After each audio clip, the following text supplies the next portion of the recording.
안녕하세요. 한양대학교 음악대학 명예교수 이종구입니다. 오늘은 해금에 대해서 알아보겠는데요. 해금은 우리나라 사람들이 옛부터 즐겨하는 이 긋는 현악기입니다. 해강 부근에 살던 해족이 만든 악기라 해서 해금이라는 이름이 붙여졌습니다. 해강은 지금의 요하의 한 줄기로서 중국어로는 누런 강이다 라는 그런 뜻을 가지고 있습니다. 그러나 중국 내륙의 황하와 같은 뜻이기 때문에 몽골어로 보통 히라무란 강이라 합니다. 그러나 우리 이름은 어디까지나 해강이죠. 해강은 거란족, 습족과 함께 동옥의 유목 민족들이 살았던 곳이며 후대에 막강한 요나라를 건설한 민족이기도 합니다. 지금 이 해강은 중국에 있지만 역사적으로는 고조선의 땅이었습니다. 고조선의 중서부에 위치하고 있으며 해강의 상류에서 하가점 상하층 문화와 홍산 문화가 건설되었던 곳입니다. 하가점 상하층 문화 때부터 단계적으로 거주하던 이곳의 주민들을 중국 사람들은 동호라고 불렀습니다. 동호란 동쪽에 사는 오랑캐라는 뜻이니 단군조선인들을 그저 뭉뚱그려서 부르는 그런 명칭이었습니다. 연나라가 동호를 쳐서 영토를 넓혔는데요. 이 기록을 두고 단군조선이 패망했다고 합니다. 그러니까 동호가 즉 단군이고 단군조선의 하위 단위가 동호가 되는 그 일종의 거수국이죠. 단군조선이 패망한 이후 부여와 고구려가 우리 민족의 대통을 이었다고 하는데 단군조선의 서쪽, 그러니까 지금의 요서지방의 역사를 우리는 사실 대부분 잘 모르고 살아왔습니다. 그래서 단군조선 이후 해족이 점령했던 시기까지의 역사를 간단하게 짚고 넘어가도록 하겠습니다.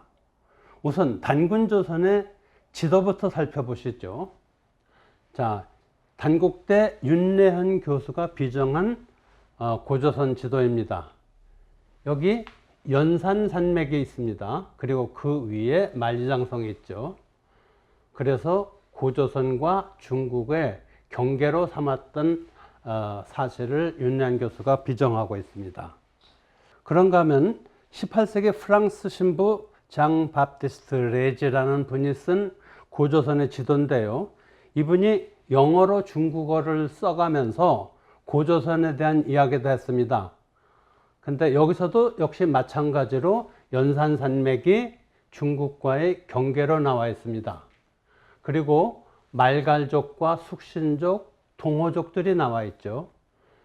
예, 요동반도에서 산동반도로 들어간 고조선인들, 그리고 이 연산산맥을 통해서 가는 이 두 계열의 고조선 사람들이 산동반도를 지배했었다. 그래서 최대로 본 지도, 고조선의 지도가 지금 여기에 나와 있습니다. 자, 이 지도는 신용화 서울대 교수가 비정한 고조선 최강기의 지도입니다. 신용화 교수는 고조선의 지도가 4번쯤 바뀌었다고 말하고 있는데 그 중에서 최강기의 고조선 지도입니다. 여기에는 산용, 도하, 영지, 고죽, 동호, 박, 선비, 오환 등 많은 그 고조선의 거수국들을 표시를 하고 있습니다. 단군조선의 거수국 동호가 연나라 진계에게 패한 뒤 그 땅은 이제 연나라가 차지하게 됐지만 당시 춘추전국 시대의 중국의 내부는 끊임없는 전쟁으로 영토가 변하고 또 변했습니다. 그래서 만리장성 이북은 돌볼 겨를도 없었기 때문에 선비족의 영웅 단석계와 가비능 같은 사람이 나타나서 통일을 이루기 전까지는 새롭게 이동해온 선비족과 서로 섞여 살고 있었습니다. 말하자면 고조선 시대로 다시 돌아간 것이죠. 이때 중국에 있었던 진나라가 세력을 키워서 진시황의 한 시대를 열었지만 그도 역시 만리장성을 넘지는 못했습니다. 아니, 넘을 생각을 하기는커녕 오히려 만리장성을 더 쌓고 보수를 해서 북방 오랑캐를 막는데 주력을 했죠.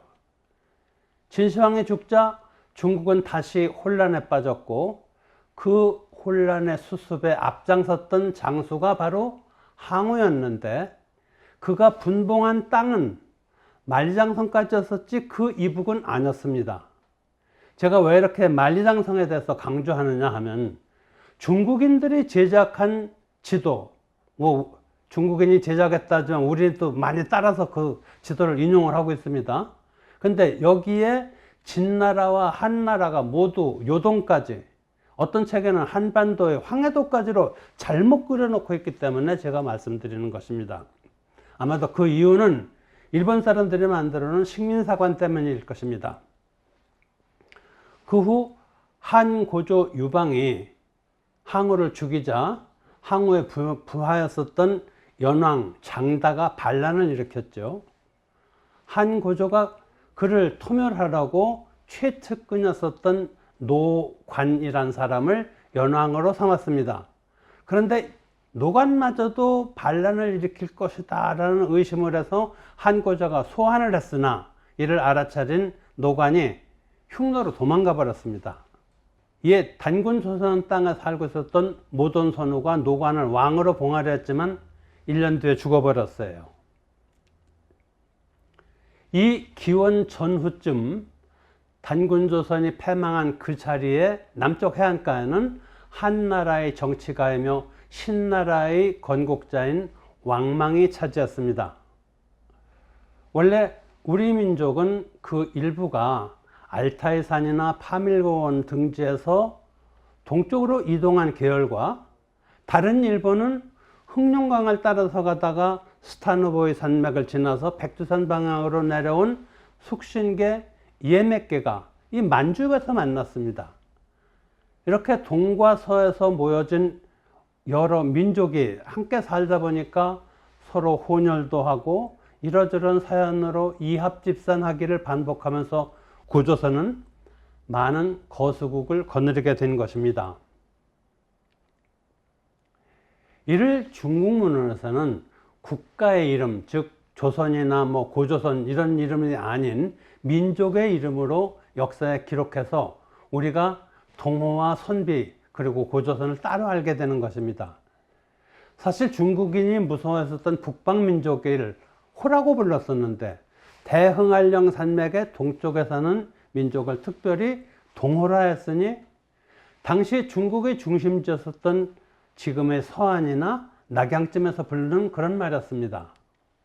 고조선 이후 요서에는 왕망의 신나라, 그리고 해강 부근의 오환, 그 북쪽에는 선비, 동쪽에는 부여, 그리고 오늘날의 요동과 만주에는 고구려가 있었죠. 그러나 신나라는 겨우 15년 만에 막을 내리는데 이때 무려 10명의 사람이 스스로 자기가 왕이다 라고 칭왕을 했다고 합니다.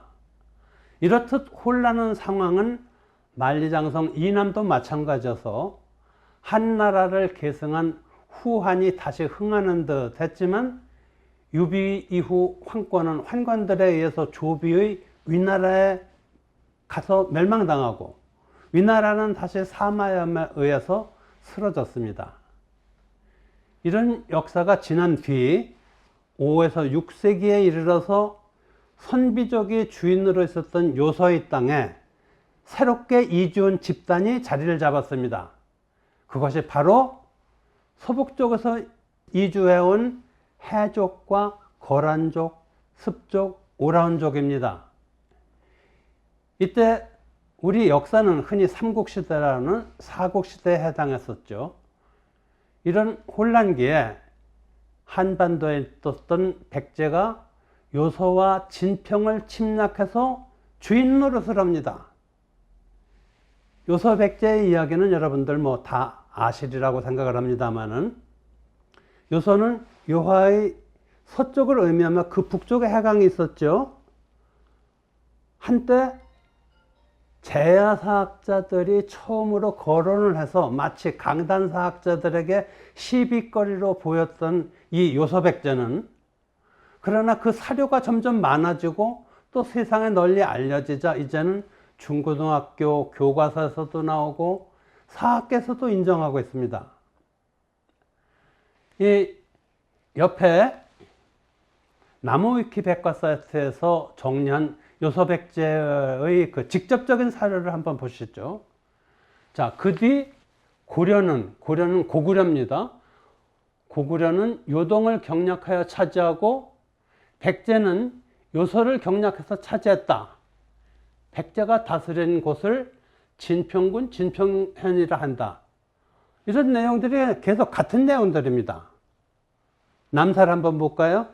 진나라 시대 구려가 앞서 고구려입니다. 고구려가 앞서 요동을 경략하여 차지하자 백제도 요소, 진평 두 군의 땅을 점거하여 차지하고 스스로 백제군을 설치하였다. 또 통전에도 진나라 시대 고구려가 앞서 요동을 경략해서 차지하자 백제도 요소, 진평 두 땅을 점거하여 차지하였다. 지금의 유성과 북평 사이다. 이렇게 나와 있습니다. 이렇게 옆에 나무위키 사이트에서 정리한 요소백제의 직접적인 사료 이외에 또 간접적인 사료라는 것도 있는데요. 역시 위키백과에서 정리한 것을 다시 옮겨서 읽어보겠습니다. 처음 부여는 녹산에 있었는데 백제의 침략으로 불악에 쇠하여 흩어졌다. 서쪽 연나라 근처로 이동했는데 아무런 방비도 하지 않았다. 이게 자치통감에 나오는 이야기입니다. 그리고 고구려와 백제의 전성기에 강병이 100만으로 남으로 오나라와 월나라를 침범하고 북으로는 유주와 연나라, 제나라, 노나라를 어지럽혀 중국의 커다란 좀이 되었다. 이건 삼국사기 46권 열전 최치원전에 나오는 이야기입니다. 그런데 요소백제가 설치되었다는 이야기 이외에 그들이 살았던 흔적이라든지 혹은 백제인들이 사라진 그 후의 이야기가 전해지지 않아서 역사성이 좀 약했습니다. 여기에 대해서 오순재 교수라는 분이 발견하고 정리한 것이 있는데 아직 세상에 발표하기 전에 제가 오늘 이 자리에 들고 나왔습니다. 오 교수님에게 미안한 마음과 함께 감사하다는 말씀을 드리면서 이제 이 자리에서 처음으로 발표할 텐데 모두 다 발표하는 건 아니고 약간만 하겠습니다. 그리고 오 교수님의 강의는 다른 기회에 꼭 한번 들어보시기 바랍니다. 346년 부여 건창현 백랑산 지역에 살다가 백제의 공격을 받아서 그 불악에 쇠하여 흩어졌다. 이런 기록이 있고 또 3, 4세기에 모용 선비에게 잡혀온 부여인들의 그 묘지 기록에 보면은 이들은 백제에게 졌기 때문에 모용시 부근으로 가다가 집단적으로 죽었다는 그런 기록이 되어 있습니다. 또 진서 제기 모용 황조에 고구려 백제 및 우문부 단부 사람들은 모두 병세, 그러니까 유행병이 생겼던 듯합니다. 이 병세에 따라서 옮겨진 바 이 사람들 10만 호가 좁은 도성에 모여 살고 있었다 라고 하고 이 모용황의 도성인 용성 부근의 백제 사람들이란 요소 진평의 피난민들이었다 이렇게 밝히고 있습니다. 통전 변방 동의조에 진나라 시대 고구려가 앞서 요동을 경략해서 차지하자 백제도 요소 진평 두 군을 차지했는데 지금의 유성과 북평 사이라 했는데 유성은 현재 요령성의 조양이고 북평은 북경 지역이다. 후일 조양지방의 모용황과 전투가 벌어지고 잡혀온 백제인들이 있었다. 이런 얘기죠. 그리고 백제의 유명이었었던 난원경이라는 사람의 묘지명이 발견되었는데 그 내용은 난씨 가문의 출자와 선조들의 이력에 대해서 백제 왕조와 같은 부여에서 갈라져 나왔으며 그들의 선조들이 백제 왕과 형제였었다라고 기록을 하고 있습니다. 또한 삼국사기 권 27권 백제 본기에는 무왕 때 한솔 연문진이 수나라를 보내서 수나라에게 고구려를 정복하자라고 요청을 했고, 또 국지무라는 사람을 보내서 백제가 고구려의 길잡이 노릇을 하겠다 했는데 이때 요소백제 사람들을 활용한 것으로 보입니다. 자, 지금까지 단군조선 이후 요소지방의 고대사를 살펴봤는데요. 요지는 해금의 고향이었었던 해강은 백제가 침략하여 다스렸었던 요소 진평과 아주 가까운 곳에 있었다 하는 그런 것입니다. 그렇다면 해금에 관련된 흔적이 백제 땅에 남아 있느냐 하고 질문하시는 분들도 계실 거예요. 결론은 있습니다. 그것도 악학궤 보며 나오는 악교와 같은 것이 백제 때부터 오늘날에도 존재하며 언제라도 만날 수 있는 악기가 우리 주변에 있습니다.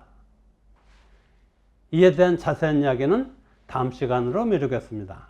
지금까지 한양대학교 음악대학 명예교수 이종구였습니다. 감사합니다.